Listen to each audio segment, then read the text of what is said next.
A farmer was repairing his tractor in the yard when the ground suddenly gave way beneath him. Just under a thin layer of soil, he discovered a massive rusted door leading deep underground. He decided to open it and realized he had never truly known what his own farm was hiding. What lies beneath the surface? Subscribe, hit the like button, and comment what you would do in his place. The late afternoon sun stretched long golden beams across the rolling fields of Elias Grayson's farm, illuminating every stalk of dry grass and every dusty pebble in the soil. Elias stood with his hands on his hips, his work gloves hanging from one back pocket and sweat clinging to his temples, in a stubborn sheen that had not left him since morning. It had been another day like so many others, hours spent checking on the cattle, hauling feed, repairing fences that seemed determined to fall apart no matter how many times he fixed them. Farming wasn't easy work, but it was the kind of work he understood, the kind passed down from father to son, then from father to grandson. It was his place in the world, the soil beneath his boots as familiar as the lines of his own hands. Yet as he glanced around his property now, Elias couldn't shake the feeling that the farm still held secret pieces of history tucked away into the earth like buried bones. His grandfather, Dr. Samuel Grayson, had once owned all of it before Elias's parents inherited the land. Samuel had not been a farmer by trade, but a doctor respected, skilled, and deeply admired according to the stories passed down in the family. For a time, he practiced medicine in a town clinic, healing the sick and delivering babies back when such things were done in rooms that smelled of antiseptic and candle smoke. But one day, without warning, he abandoned the clinic, built a small home on these acres, and worked the soil until his death. He never explained why he left medicine behind. The family never pushed him for the truth. Elias had always wondered why a man who devoted his life to healing would turn his back on it so abruptly. It seemed to him there must have been more to the story, some motivation lost to time. But he learned to bury those questions just as easily as he buried fence posts in the ground. Life demanded practicality, not curiosity. Curiosity was a flame that didn't fill feed troughs or pay bills. Despite the physical exhaustion of the day, Elias wasn't yet ready to head inside. There was still one thing he wanted to get done before nightfall and move a heavy stack of hay bales closer to the barn. He climbed onto his small but loyal tractor, turned the key, and listened to the familiar rumble of the old engine as it shook itself awake. Steering across the gravel and patches of flattened grass, he guided the vehicle toward the barn, humming quietly to himself. Halfway across the yard, the tractor lurched. The jolt was sharp enough to slam Elias forward against the steering wheel. His heart jumped as the rear wheels spun without traction. He slammed a boot on the brake and cut the engine.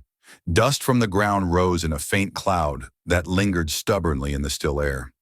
For a long moment, he sat there blinking, trying to shake off the shock that rattled through his bones. "What the hell was that?" he muttered under his breath. He climbed down, boots crunching on the brittle earth, and walked to the back of the tractor. His eyes widened. One of the tires had sunk halfway into the ground, into a crack in the soil that hadn't been there hours ago.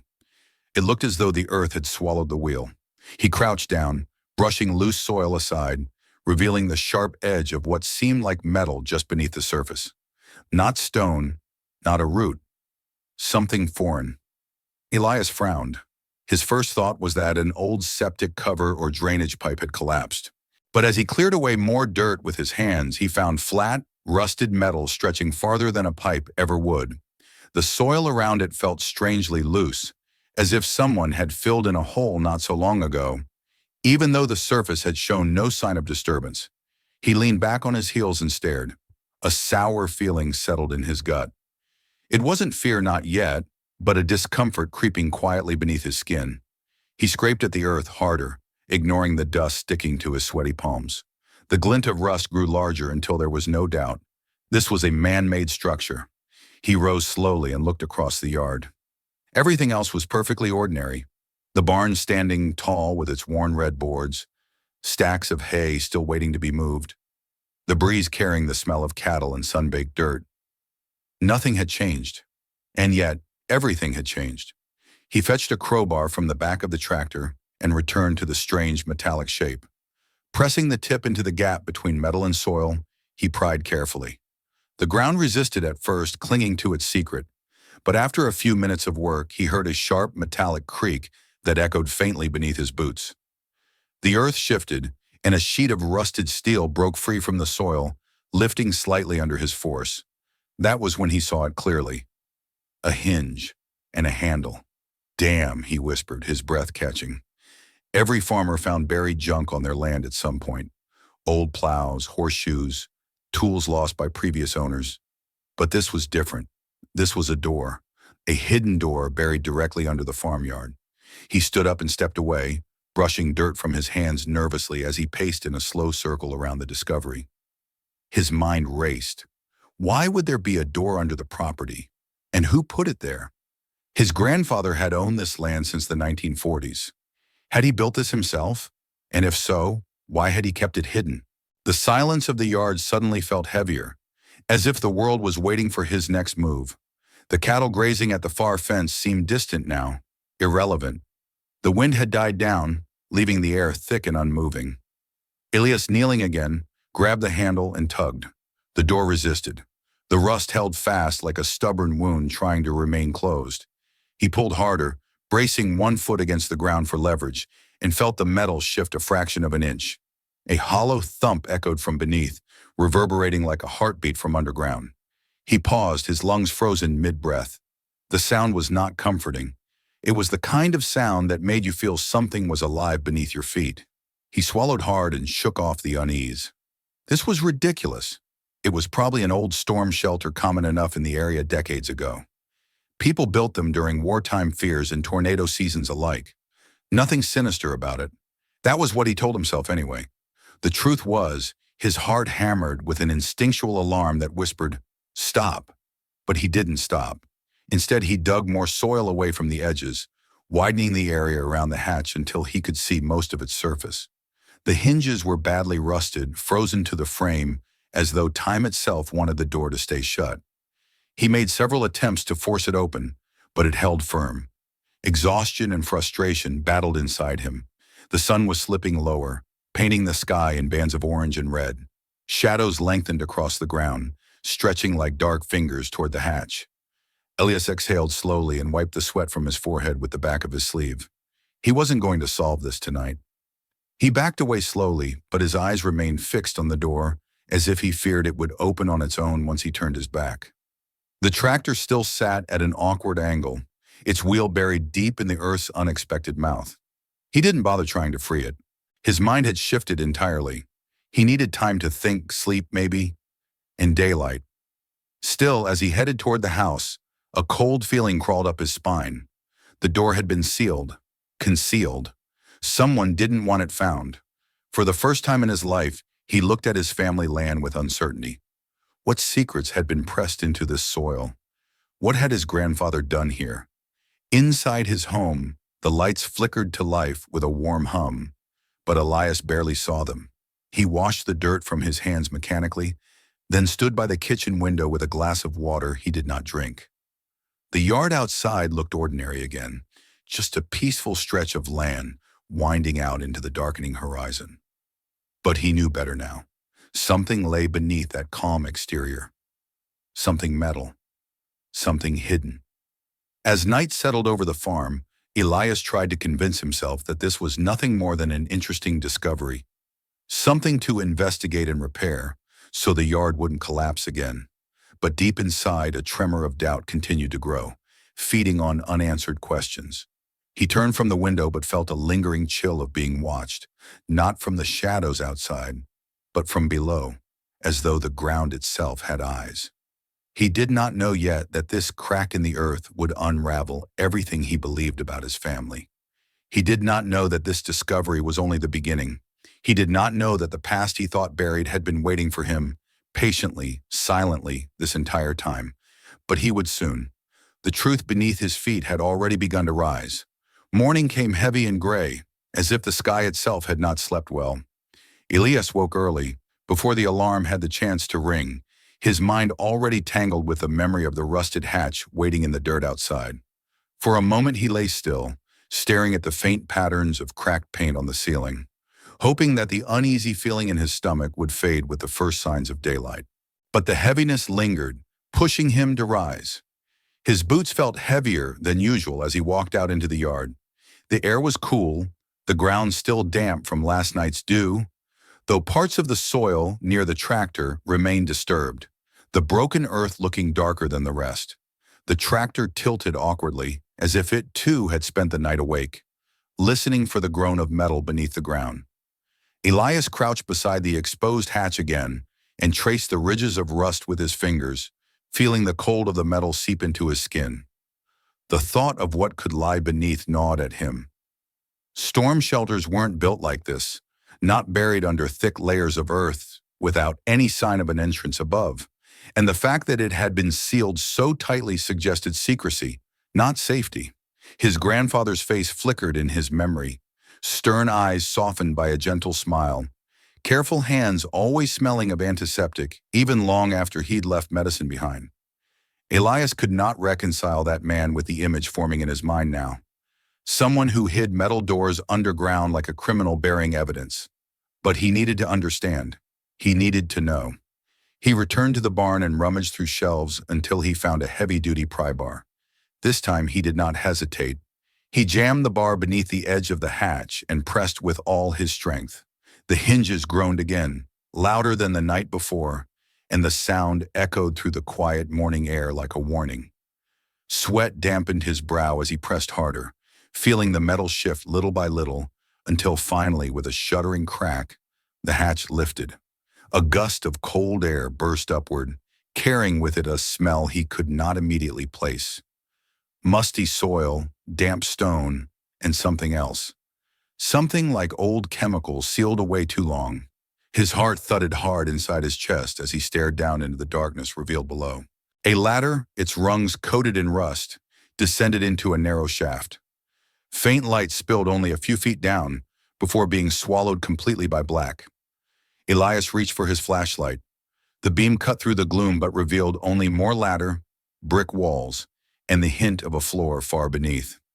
A chill crawled up his spine, but the urge to know pushed harder. He tested the first rung with his boot. It creaked but did not break. He took a deep breath, gripped both sides of the ladder, and lowered himself into the shaft. The cold inside clung to his arms and neck as he descended, each step echoing with a quiet metallic whine that seemed impossibly loud in the silence. It felt like he was climbing down into the throat of some sleeping creature. When his boots touched the ground, he found himself in a small rectangular room lined with brick walls. The air was stale, tinged with the smell of rusting metal and old antiseptic. Dust motes drifted lazily in his flashlight's beam like tiny ghosts disturbed by his arrival. Then his light landed on something that made his breath catch. A metal hospital bed stood in the corner, its frame rusted but its shape unmistakable. Leather straps hung from both sides of the headrest, cracked with age but undeniably meant for restraining someone. The mattress was gone, leaving only a bare wire mesh that sagged ominously in the middle. Nearby stood a tray of medical instruments, their faded steel still gleaming faintly beneath layers of grime. Scalpels, syringes, scissors, and a set of forceps whose curved edges glinted sharply despite decades underground. Elias froze. A knot of dread tightened in his stomach.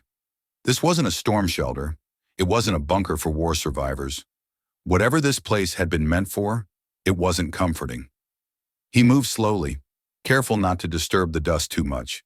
The flashlight traced the walls, revealing shelves filled with amber bottles, most without labels, others with faded handwritten names in a neat script he instantly recognized from old family documents.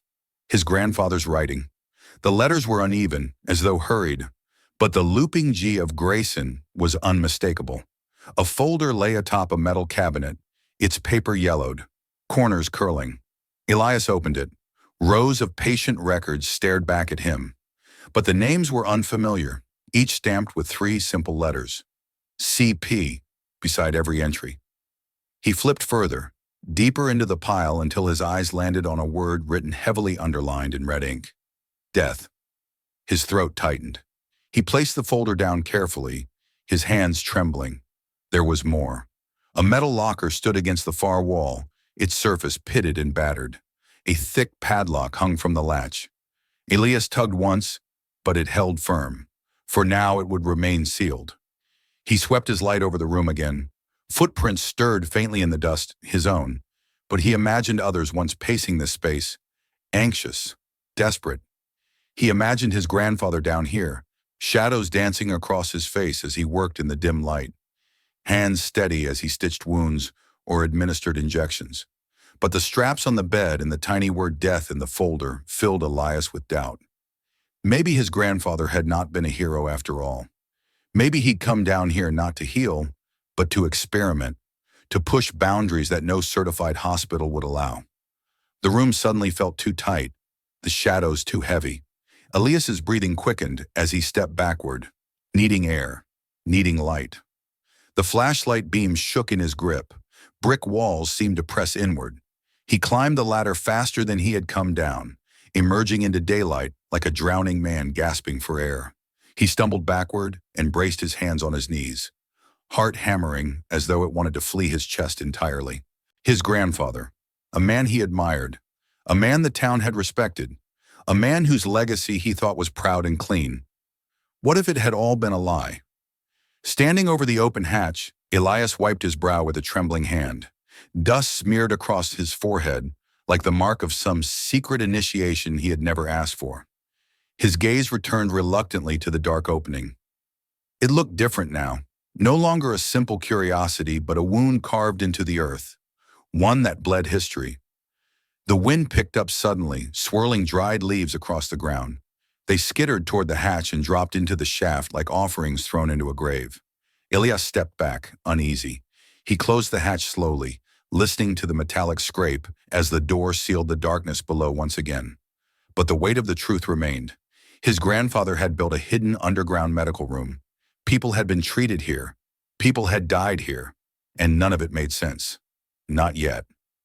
Still, as he stood alone on the silent farm, one thought anchored itself deep in his mind. He wasn't finished. He needed answers. He needed to know what his grandfather had been doing down there, why he had abandoned medicine in the light only to continue it in the shadows. The mystery had awakened, and it would not go back to sleep. The house felt different that night, even after Elias shut and locked every door, drew every curtain, and turned on every light.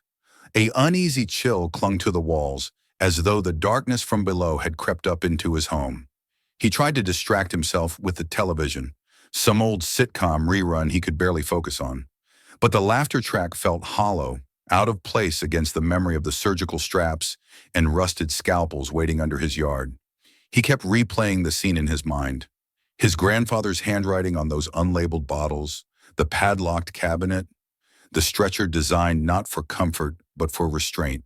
His grandfather, the man who used to patch up neighborhood kids after they fell off bikes, the man who read bedtime stories when Elias visited as a child, the man who planted apple trees out back. Had he lived a double life? The thought clawed at him, scraping layer after layer off the memories he once held so dearly. Was the man he admired actually capable of unethical experiments? Had he hurt people? Used them? The clock ticked louder than usual, each tap like a warning. Elias switched off the television mid-scene, unable to bear the artificial cheer any longer.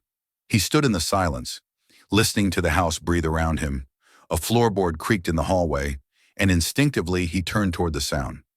It was nothing, just wood settling after a warm day. And yet, his heart raced. The shadows seemed deeper than they should be, darker in corners where light should have stretched easily. He barely slept. Each time he drifted off, images from the underground room jolted him awake. The cold metal bed, straps dangling like lifeless fingers, the word death etched into records with a heavy hand. When morning finally arrived, the pale sunlight offered little comfort. He dressed quickly and skipped breakfast. Answers weren't going to appear by pacing his living room while fear brewed in his mind. He needed to investigate more, search through the house for family belongings, letters, anything that might explain what that room had been used for. The farm had stood here for decades. He was certain the truth was somewhere above the ground before he dug deeper below it.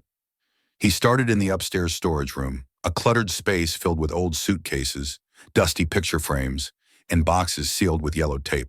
He sifted through piles of forgotten items, each one carrying its own trace of memory. His grandmother's porcelain vases wrapped in tissue paper, aged newspaper clippings about county fairs, a rusted toolkit Elias remembered his father using years ago. But none of it pointed to the mysteries hidden underground. Then he found a wooden trunk tucked beneath a moth-eaten quilt. Its brass latch protested loudly as he tried to pry it open, but after a firm tug, the lid creaked upward, releasing a faint smell of cedar and thyme. Inside lay stacks of documents tied with twine, medical journals with cracked leather covers, and photographs in black and white. He picked up the top photograph. It showed a group of men and women standing outside what looked like a city hospital. They all smiled broadly, dressed in crisp uniforms. His grandfather was there too, young, confident, his arm draped around a colleague's shoulder. The caption on the back read, "Harper County Hospital, 1947, Team of Excellence." The date was from the same year his grandfather quit. Another photo slid from the stack and fluttered to the floor. Elias bent to pick it up, but when he flipped it over, a chill shot through him. This time the faces weren't smiling. The picture showed several individuals lying on stretchers, blankets pulled up to their chests. A doctor, his grandfather, again stood nearby, his face drawn in the stiff seriousness of duty. On the back, someone had written, "Evacuation after bombing, East District." A wartime image. People in need of help. The line between hero and villain blurred further. He rummaged deeper and found letters, some typed, others handwritten. They were correspondence between his grandfather and various medical officials. Many praised his skill and dedication, but as he read further, the tone shifted. Words like unapproved treatments, high risk, and procedures outside protocol appeared again and again. One letter struck him especially hard. Dr. Grayson, due to continued reports of unauthorized patient intake and resources going unaccounted for, we must insist that your practices cease immediately. Your refusal to comply will result in the permanent suspension of your medical privileges. The letter was unsigned, stamped only with a seal of the hospital board. Elias stared at it, a storm forming in his gut.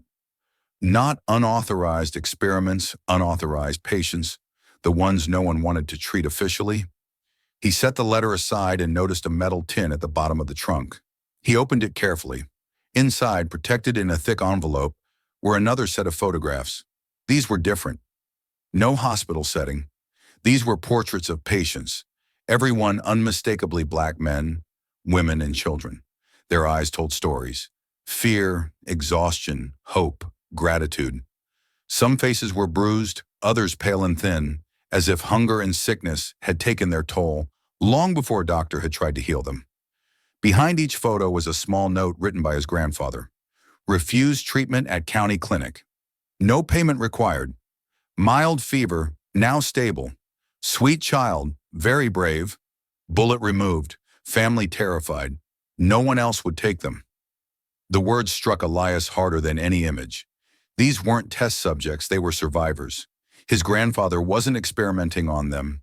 He was saving them. In the years after the war and during a time when racism was a quiet, yet brutal force in the region, the hospitals turned away those deemed less deserving. The hidden room below had been their only chance. His breath shook as he sat back, realization flooding him. The straps on the hospital bed, perhaps to keep a person still during surgery, not to restrain them like prisoners. The unmarked medicines. Maybe his grandfather had made his own solutions when supplies were denied. The word death in the records, a grim reminder of battles he fought and sometimes lost, not evidence of cold cruelty. He rubbed his face with both hands. How quickly he had judged, how quickly fear had painted his grandfather a monster. Still, there were questions the photos didn't answer. Why the secrecy? Why a locked cabinet? Why had his grandfather abandoned his name and career entirely? Motives born of kindness could still be complicated and dangerous. He needed more. He folded what he found back into the trunk for later study and headed out to the barn.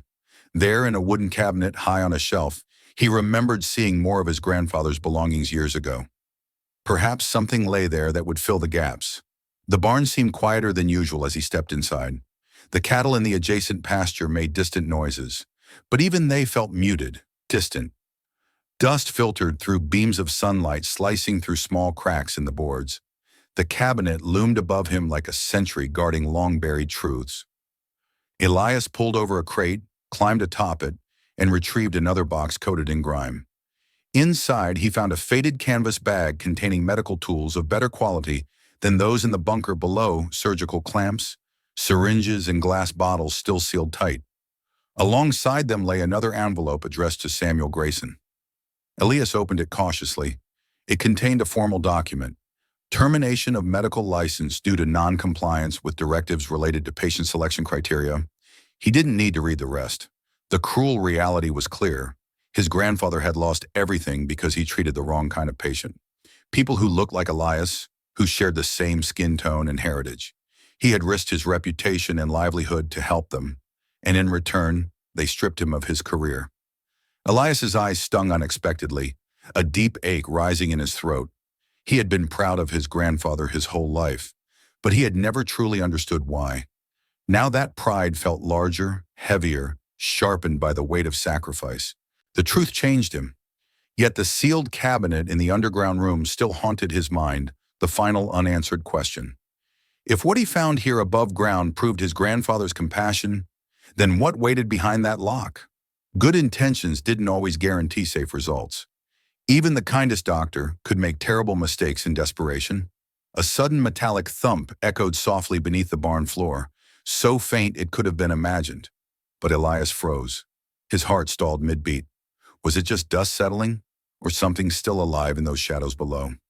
He slowly let out a breath he hadn't realized he'd been holding and set the box aside. He glanced through the open barn doors toward the spot in the yard, where the hatch lay hidden again under loose soil. He no longer feared what he might find, only what unfinished truths remained buried. Whatever his grandfather had done, it had been for people without a voice. And now their story lived in the walls beneath his farm, calling him deeper. He wasn't afraid of the darkness anymore. He was afraid of silence. He was afraid of letting history rot under dirt, while people who had suffered remained forgotten. He owed them answers, and he owed his grandfather a clearing of his name.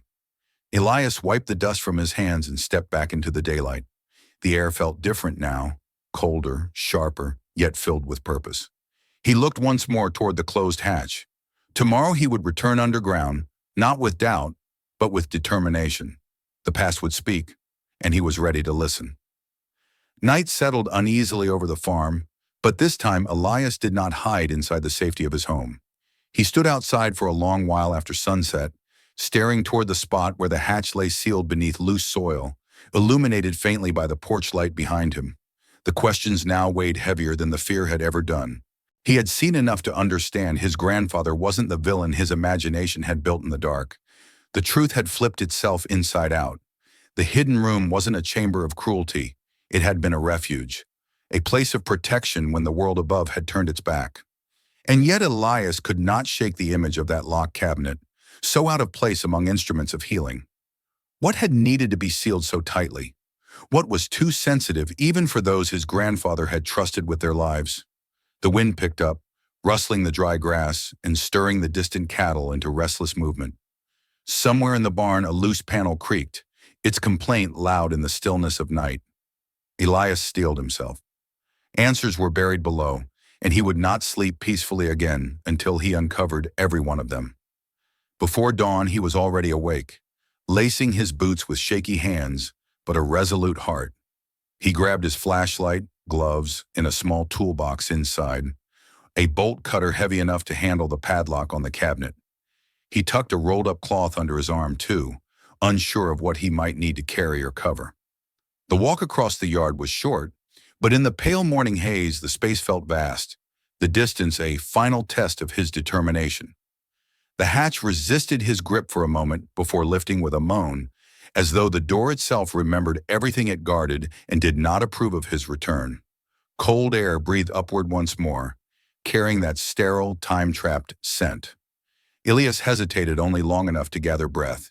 He descended, each rung pressing against his palms with familiar weight. When he stepped down into the room again, the silence welcomed him like a secret keeper relieved to see the only person willing to listen. He swept his flashlight around the space, noting everything exactly as he had left it. No sign of disturbance despite the noises he thought he'd heard the day before. Dust lay unbroken on the floor except where his footprints marred the pale film. Nothing moved. Nothing whispered. Only the slow drip of unseen moisture somewhere deeper in the structure echoed faintly like a distant clock, ticking time that had long stopped mattering. He approached the cabinet with the padlock.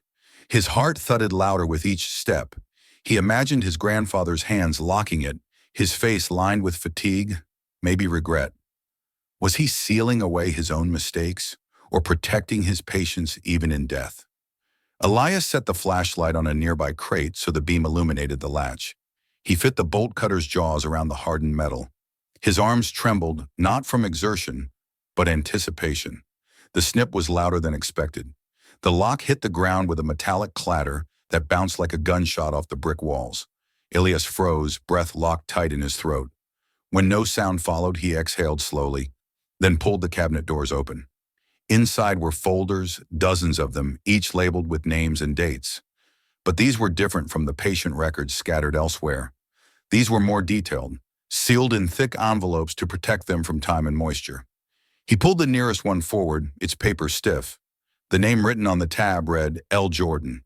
Beneath the name were two dates. The first date was crossed out. The second remained untouched. He opened the envelope and slid out its contents. Pages of medical notes, typed and handwritten, diagrams of injuries, photographs of wounds healed by careful skill, and then a single page that made him stiffen. Discharged, relocated for safety. A signature at the bottom confirmed his grandfather's involvement. Relocated. Safety. These people had not been hidden for harm.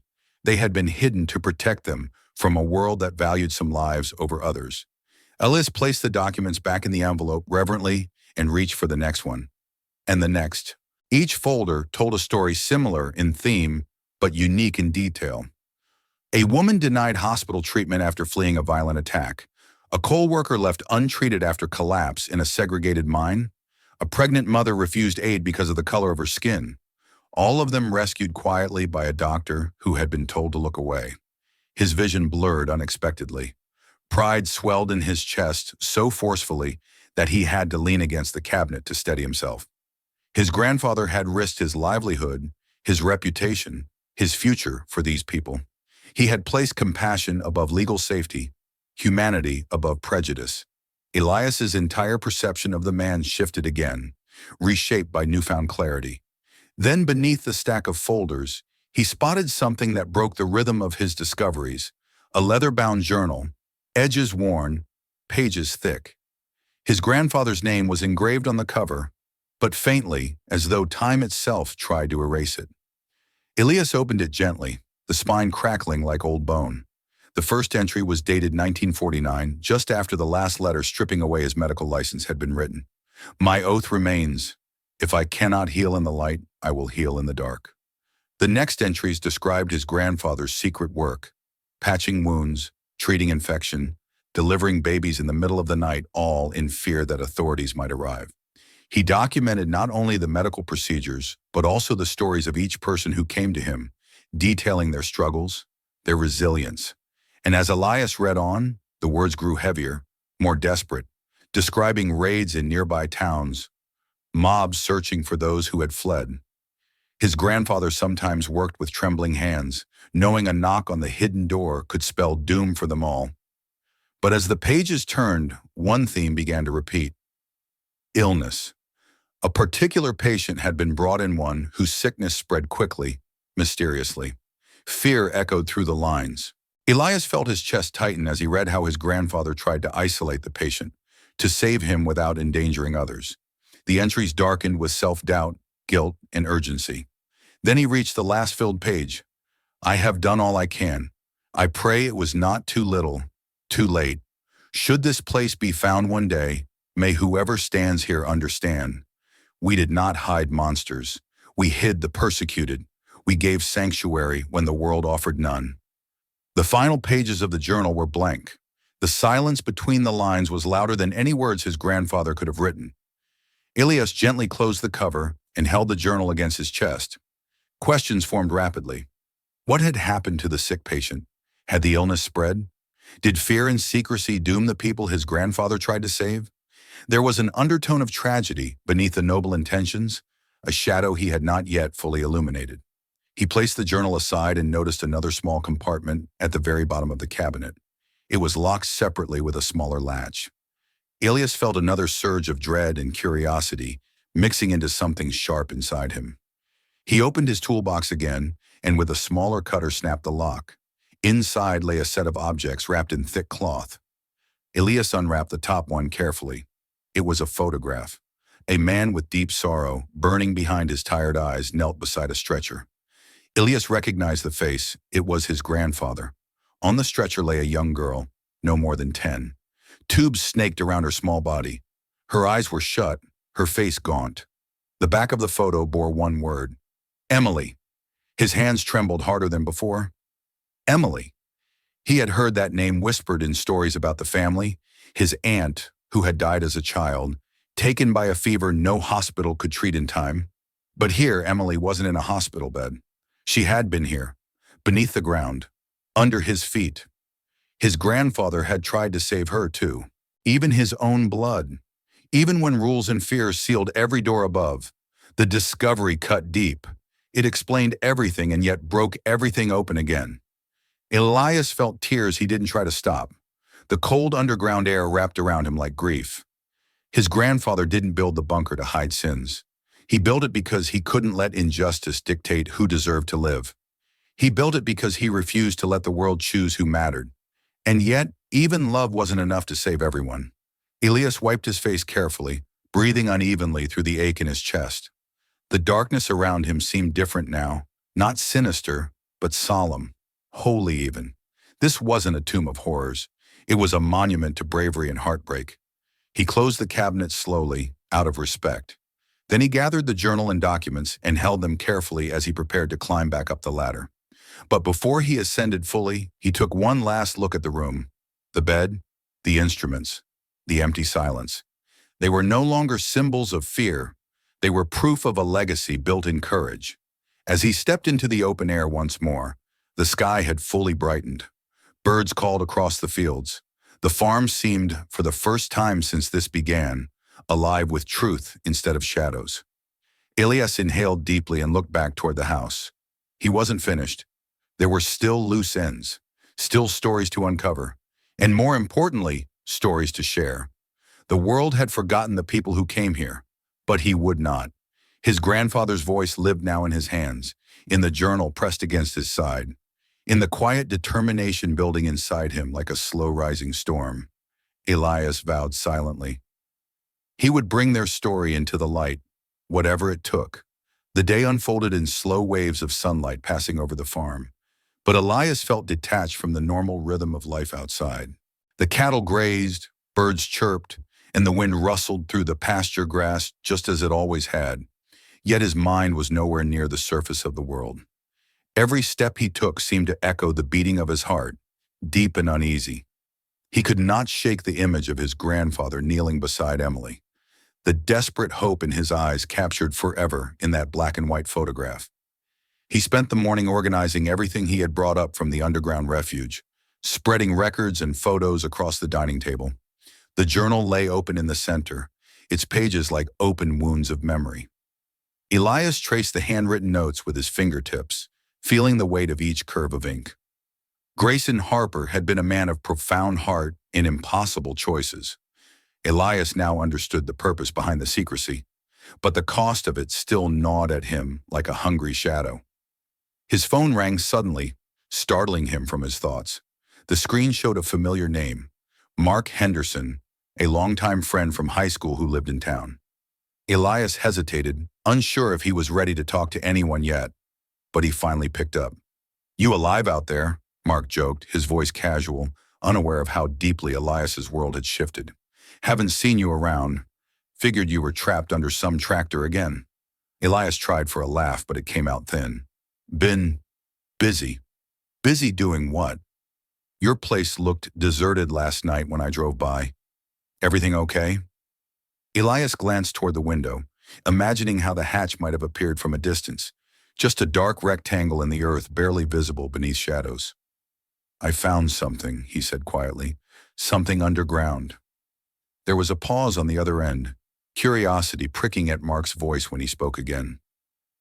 What kind of something? Elias's mouth felt dry. How did one explain this without people thinking he had lost his mind? Without dragging his grandfather's name through careless gossip? Without risking that someone might expose what his grandfather had once protected? Just some old family history, Elias said finally. I'm sorting through it. Well, if you need a hand, I'll call you, Elias interrupted gently. Thanks, Mark. He hung up before the conversation could sink any deeper into territory he wasn't prepared to navigate. The truth was fragile right now, delicate like a candle flame in a draft. He needed to protect it until he understood how to share it. His eyes drifted again toward the hatch outside. There was something down there he still hadn't uncovered. The journal hinted at a sickness, one that spread. His grandfather had written about fear creeping in, about the worry that his sanctuary could become a grave if he failed to contain what had entered it.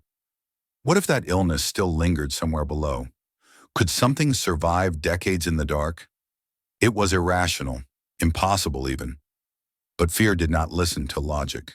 Fear whispered stories of what the last patients had suffered, of what could have remained locked behind sealed doors and forgotten air. Elias shut the record book and forced himself to eat something, a sandwich he barely tasted, coffee that did nothing to settle the turmoil inside him. The afternoon sun climbed higher as though urging him onward, pushing shadows deeper beneath the trees. He could delay no longer.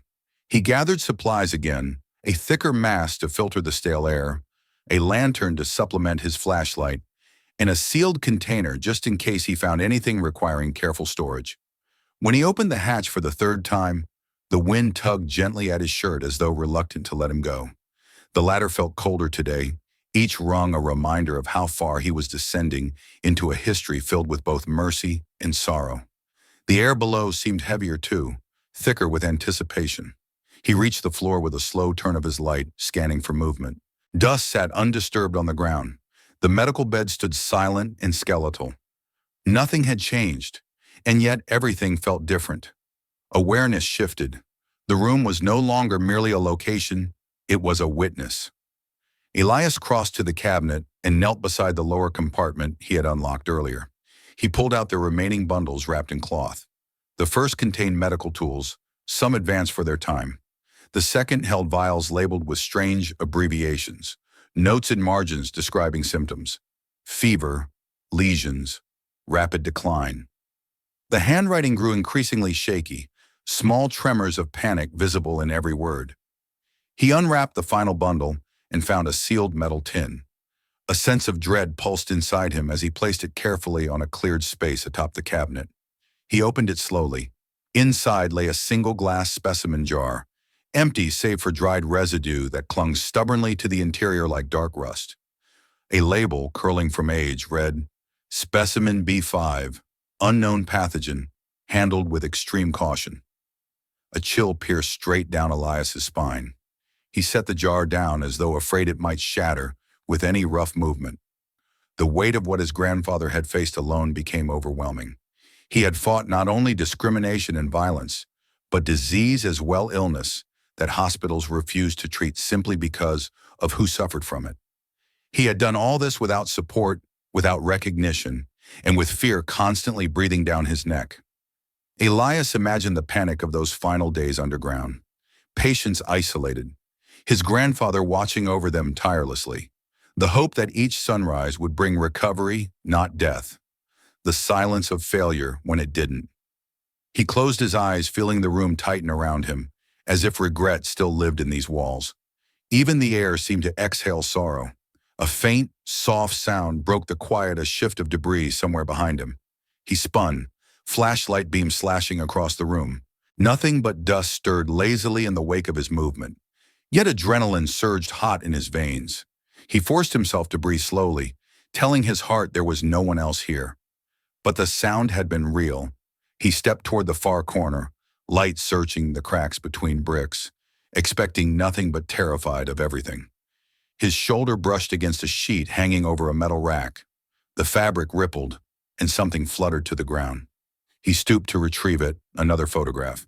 The image showed a small group gathered around a fire patient and his grandfather among them. The bunker walls loomed behind like a protective circle.